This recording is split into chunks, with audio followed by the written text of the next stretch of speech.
definitely know how much that shit has been ingrained in like my being overall.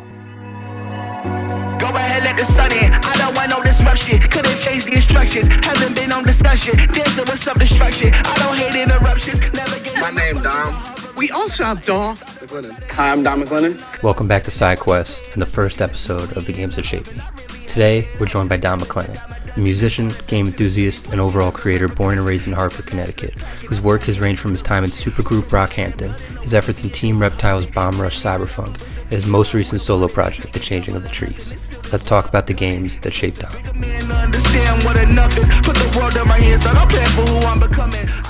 First like real formative experience that I remember with like a video game was like, remember those old like Mattel like Spider-Man and like Wolverine like little handheld games that used to like exist back in the day, flea market ones, you know what I'm saying? That's probably my literal like first memory with like a video game when I was like maybe like 2 or 3 years old. But then the other thing that comes to mind is playing Sonic 2 with my sister on Sega Genesis. That was like the first console that we had like in the house as a family type thing. So yeah, we used to play that all the time. That and then the X-Men game that was on Sega Genesis as well too. And the first one that you sent me was SSX 3, which was released in 2003. You know, you mentioned it earlier, but arguably the greatest snowboarding franchise of video games. I guess, do you remember when you were introduced to that game and what about it kind of drew you in? Because I'd imagine you would have been like 8, 9 years old at the time. I think that like that and Tony Hawk's Underground were like the first two like technically like open world action sports games that I had, like arcade action sports games that I had like gotten exposed to. It's like that, like the turn of that becoming like a normal thing in games, like the open world universe that you can like explore all the different sections in and stuff like that. The shit with like DJ Atomica, like you would get like text messages from like your rivals and shit like that, and it was just like all this different stuff that like really made you feel like you were like on a like you were on a mountain like with like your friends and shit like that, you know what I'm saying, before like online and all that type of stuff existed. So it was like I always thought it was like a really cool experience in that regard. And it's just like, yeah, definitely like, because I was always into the SSX series as a whole, and like Tricky I got like super into, but the 3 was just like peak for me, 1000%.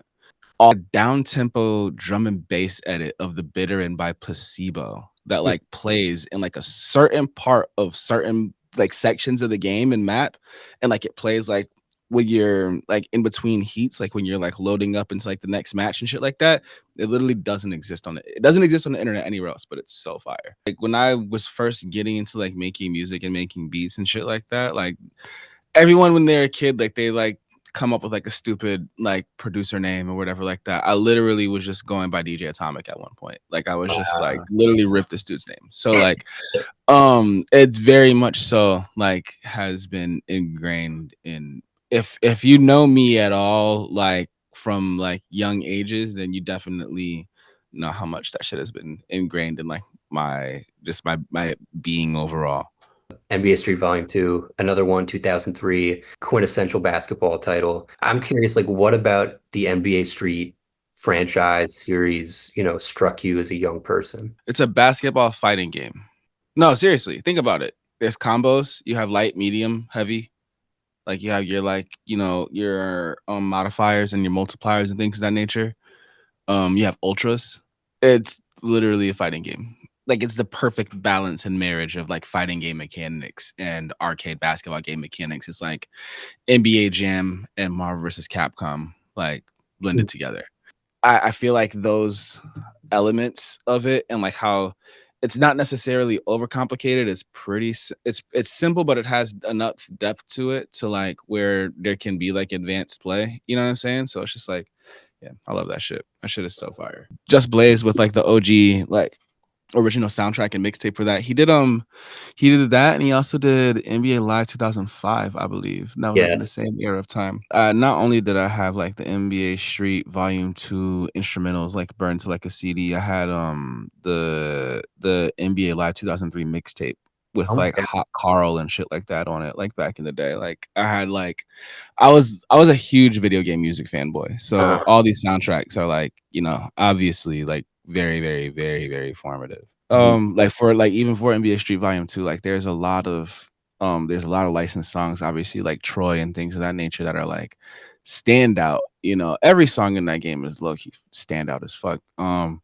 But more or less like the ways that they would like blend the instrumentals with the songs together. It wasn't like the songs just like played in sequential order. That was like the first time that, and I don't know if it was just a PS2 era thing, but it was like the licensed music had dynamics. Like it was like not just licensed music, but a dynamic soundtrack with the licensed music. The next one you provided for me here is Need for Speed Underground 2. In what ways would you say you approached a game like that? Would you like sit down and in a week complete it? I would like find a walkthrough and like figure out when all the cars that I really wanted got unlocked. And I would play the story up until that point. And then once I got the cars that I actually wanted, I would just customize them, take them to the track and drift them. Yeah. And didn't necessarily need to have anything else going on specifically. You know what I'm saying? Like it was just like that like I don't know, drifting in video games like has always been like mad therapeutic and relaxing for me. So I had been playing driving games like my entire life. Was it It's funny, I have Underground 1 right here Yeah, actually. man. But yeah, dude, like even down to like fucking Mario and Andretti on like Sega Genesis. Like me and my brother used to play that shit back in the day. Like so racing games have been just kind of like a part of things growing up forever, low key, but the Need for Speed was just like, oh shit, like it's like I get to like customize my cars, like make cars that I see like on TV and shit like that. All right, bet. You mentioned Tony Hawk, but we got Skate here, 2007. This is like the most recent game out of the five that Yep. you sent me. Did I Uh, do Skate 1 or Skate 2 out of curiosity? I believe Skate 1. I'm gonna switch that to Skate 2. Able to like utilize Skate as a medium and like a platform to like express myself creatively in video games for like the first time outside of just like customizing a skin. Like like I didn't have to necessarily use preset objects and obstacles or preset like decals, you know what I'm saying? Or preset stickers to like express myself creatively in the game. I could just pick a handrail, do whatever the fuck I wanted on it. It was much more like skating, like it was very sim like when it came to like the world of like how it approached that type of stuff. And like, yeah. Oh, it was a really cool place. Really cool game and like really cool world universe. Jet Set Radio, or at least the first one, was the first like entirely cell shaded video game. I'm pretty sure that that's the case. Because, and I'm curious, like that was 2 years before. I know that you're a Dreamcast guy. I know you've got one now, but what do you? I don't know. Like, what do you think it was about Future that still kind of sticks with you more so now? Grew up playing Jet Set Radio Future on Xbox. Mhm. So I went back to like Jet Grind Radio. But yeah, JSRF holds a super special place in my heart just from where I've like that one I spent so much time just like also just sitting there listening to the soundtrack and just like kind of like hanging out Killer 7 and like even like No More Heroes and shit like that. Like these games have like cult followings and they're cult classics. Sure. I sometimes wonder what a world would look like if those became like mainstream staples. I'm 11 years old listening to this shit. So it's like my first exposure to like 90% of these genres.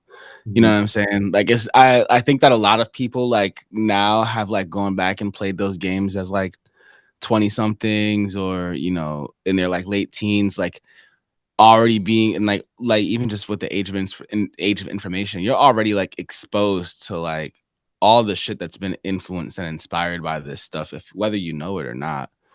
So to be there like when it's happening, you know what I'm saying? It definitely it adds a lot. Which would you say, I guess, pushed you the most, or pushed you to think the most creatively as a kid?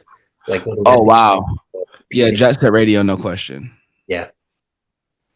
That world Oh, is like the Tokyo to Future world is like so fucking interesting, and it still inspires me to this day. That like Hideki Naganuma was doing in there, the stuff that like Scapegoat Wax was doing in there.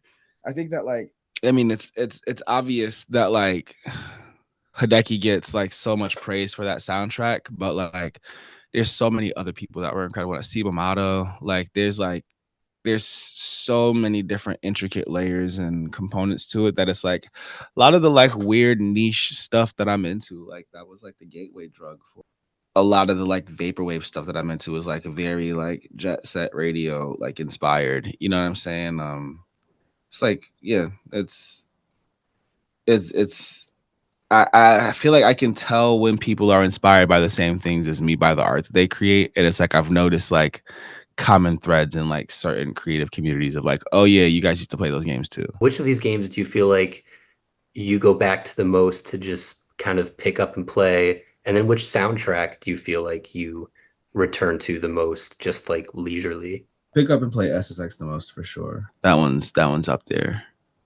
And then soundtrack wise, I want to say Jet Set Radio Future. If I'm looking to like get inspired, I'll definitely listen to like some Hideki Naganuma and just kind of like sit there and just dissect all the layers and components and be like, yo, this dude's nuts. Then the go-to game to play would be SSX3. If anyone ever wants smoking SSX3, no question about that. I'm actually really I don't talk shit about games much. Like I hate shit talkers in games, but like I don't think that anyone's beat me in that one actually. Where do you feel like we can hear any of these games in your music today?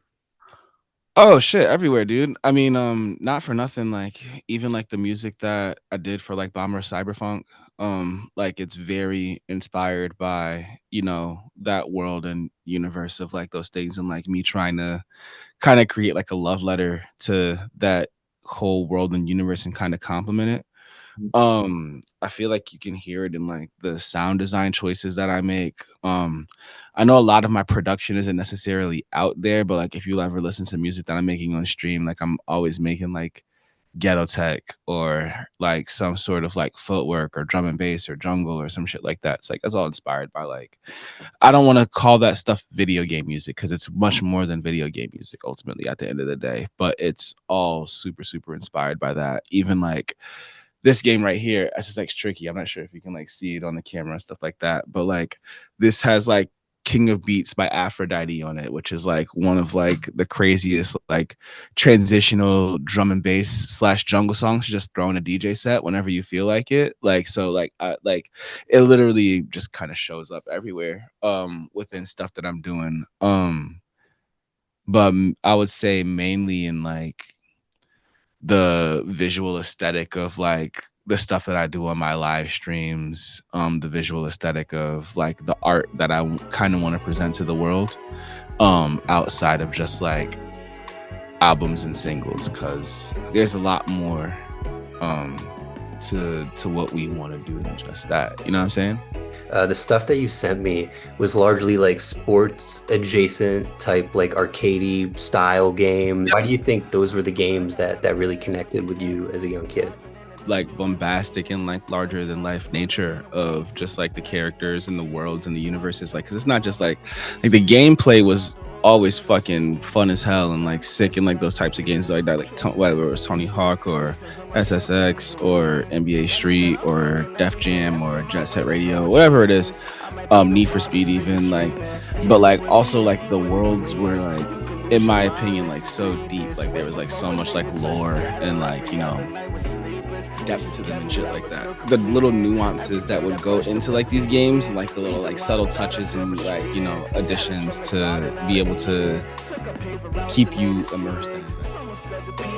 Jesus, believe it. I was liable stolen from a being. Spirits here before me never faded or conceded. We in the same race, but that don't mean that I'm competing. Big step and need some orthopedics. Speak encyclopedic. Stream of consciousness just started speeding. I see replicas, but now they never could repeat it. Far away from humble, but I'm further from conceited. This ain't rap for me, now it's another form of breathing.